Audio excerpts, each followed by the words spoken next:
Welcome into LFFL Primetime, the only show on the internet that gives you all your LFFL information. So let's get started in the original league where we had Greg taking out Todd in a battle at the top. Win moves Greg to 5-1 and drops Todd down to 4-2. We have Matt taking out Phil, Eric taking out Miles, Josh beating up on Bill, and I also brought the old schoolers a 3-2 week this week with my close win over Andy. As I told you, Greg moved to 5-1. I also moved to 5-1 with my win, so we are tied at the top. Todd drops a game behind us at 4-2. Andy, Josh, Eric, Matt, all at 3-3, battling it out for those wild card spots. Bill, just a game back there at 2-4. Miles and Phil needing to start string some wins together at 1-5. Your Week 7 action, Greg taking on Eric. Greg, the 2015 lead in the series. Todd taking on Bill. We have a 23-14 lead for Bill in that series. Andy taking on Phil. Got a 14-9-1 lead for Phil. Matt taking on Miles. Miles, who won 2 of the first 3 games amongst these two teams. And finally, I'm taking on Josh. I do have a pretty significant edge in the series. I'd love to tell you some fun facts about these matchups. There isn't a ton of really interesting stuff here. We have a lot of teams that don't play often in the playoffs. A lot of teams that clearly don't play against each other a lot because it's basically all the old school teams against all the new school teams. So, hey, the fun facts are we're playing this week. Some of you need some wins more than others, so go get those wins. LFFL 2, the Keeper League, got Eric with a big win over Miles in a high-scoring affair. Phil dropped 71 in his win over Sean. Merrill's over Greg. Todd over Andy. And Bill beat me up pretty good. Look at your standings.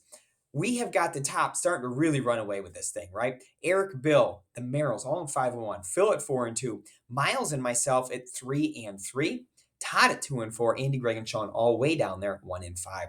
This week, we have a battle at the top. Look at this. Eric taking on the Merrills. Both teams are 5-1. Get your popcorn ready for that one. Got Bill taking on Miles. Have Phil taking on Todd. Sean taking on Greg. And Andy taking on myself. Looking at the LFFL 6, one story here. Matt Merrill wins the Battle of the Mats. 103-65. Matt remains undefeated and is the final undefeated team in any LFFL league. We have never had an undefeated team in any little league ever in history in any sport. Can Matt do it? We got a long ways to go, but he's off to the best start of anybody in football. Phil takes out Todd. Bill takes out Nate. Sean, a lopsided one over Miles. Greg absolutely beats up on Andy. I was able to squeeze a 2-point win out over Eric. Looking at your standings, Matt Merrill is 6-0. Bill and Phil both 5-1. Sean 4-2. We have a group of teams here. Greg and Matt Brennan 3-3. And then the 6 teams make the playoffs over here. So all these 2-4 teams are right in the mix. Myself, Miles, Eric, Andy, Nate, all 2-4, and Todd 0-6. Desperately needs to get some wins together. Week 7, Matt Merrill taking on Sean, trying to extend that unbeaten streak. Phil taking on Matt Brennan. Greg taking on Eric, Nate taking on Todd, Miles taking on Andy, Bill taking on myself. Apparently, Matt was the only person who got the memo this year that you're supposed to win all your games. So look, I think Matt probably talked to this guy before the season started. And Coach Edwards gave him some helpful advice for running his fantasy team this season. Maybe we all should call Perm next season. All right, the LFFL 4, congratulations are in order for Greg in his 100th LFFL 4 contest. Racks up win number 18, 164.66 points. Bill, second place finish after his win last week, 149.86. Miles takes the bronze for the week at 140.88. Monday Night Football, Nate continues his dominance with the showdowns. Third win in 8 tries, his 4th top 2 in those 8 tries, 82.89, just touching out Eric at 82.53. Looking at your standings, Nate continues to lead the way with 48. Greg jumps up to 39 in second place over Todd, who drops down to third at 35. Bill at 33, Eric at 32, Phil at 31. And then there's some other teams down there at the bottom who may or may not be relevant at this time. Week 6 action, the LFFL 5, Eric with a big win over Greg. Again, both teams come in at 4-1. One team leaves 5-1. One team drops to 4-2. Sean, a win over Todd. Phil, a close win over Andy. Miles beats Bill. And I was able to put up a pretty significant number in my win over Nate. Your standings, myself and Eric now 5-1 at the top. Greg and Phil at 4-2. Sean, Miles at 3-3. Andy, Todd 2-4. And Bill and Nate 1-5. Week 7, Eric taking on Andy. Phil taking on Miles. Greg taking on Nate. Bill taking on Todd. And Sean taking on myself.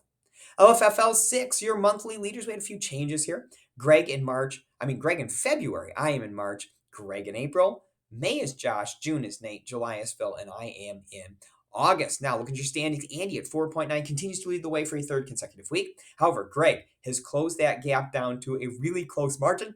Matt Merrill jumps up from 6th to 3rd as he moved up basically in just about every single month. LFFL 7-year elimination was Todd. Not a good week to have a bunch of guys on bye and hurt, as it never is in the Elimination League. Joins Thomas, Greg, Eric, myself, and Sean already out.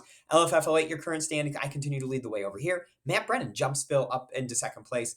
Phil 3rd, Todd 4th. And then finally, the LFFL 9, 1 week left. This is the final week. So if you have not made a roster move, you may still make a roster move. I have not made one. I'm definitely going to do it this week because I'm in a tight one up here. Andy threatening to pull the 116 upset on me, just down by 18 points heading into this final week. Your 8-9 matchup, Nate with a commanding lead over Eric. Your 5-12, another competitive matchup. We know there's a lot of upsets in the tournament with this one. Bill, your lead over Greg. Jeremy, poor Jeremy, as the 4 seed. Phil is posted the high score of the week by a lot so far.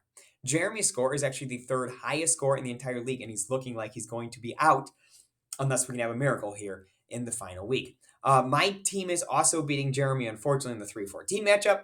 Eric down is the 6th seed, about 20 points to Todd over here. We have the 7 seed Nate with a solid lead over Miles.